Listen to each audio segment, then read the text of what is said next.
Então já deixa seu like e se inscreva aqui no meu canal para não perderem nenhum vídeo. Pessoal, nós estamos com outro novo canal que se chama O Mundo Animado Kids.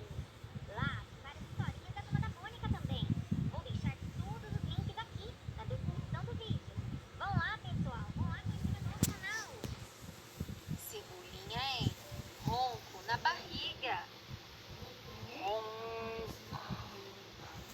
Estômago, mas acabei de almoçar. Bom, vou comer um cachorro quente só pra lhe matar. Me vê um cachorro quente, moço? Claro. Chó, chó, chó, chó. Pronto, resolvido. Ronco. Não acredito. Uma pipoca, por favor. Pode ser um chulo? Um sorvete, moço? Xó, xó, xó. Ufa. Chega de louco.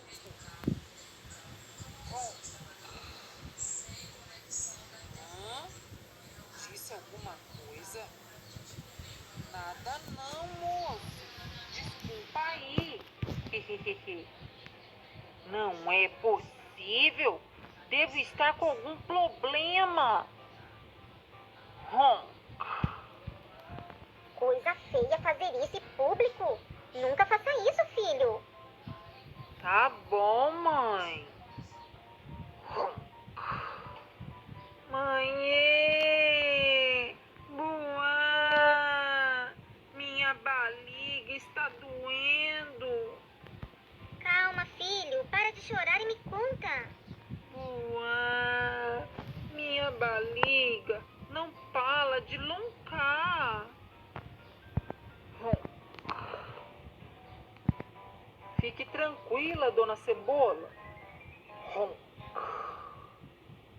Esse barulho pode ocorrer de vez em quando.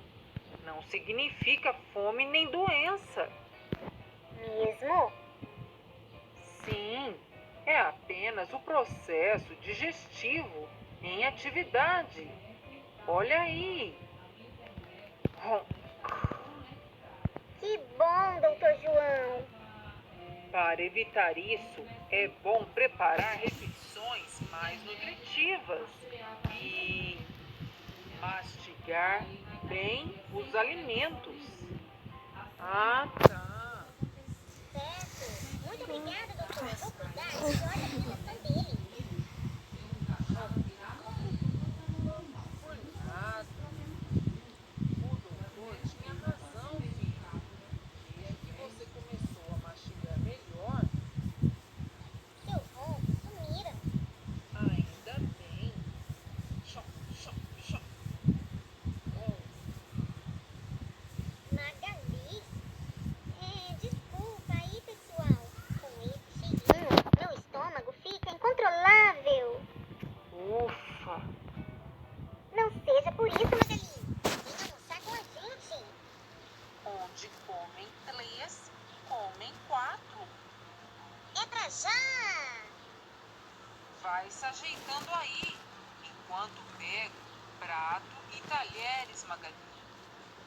Vamos já dar um jeito nesse ronco seu. É que estamos ficando especialistas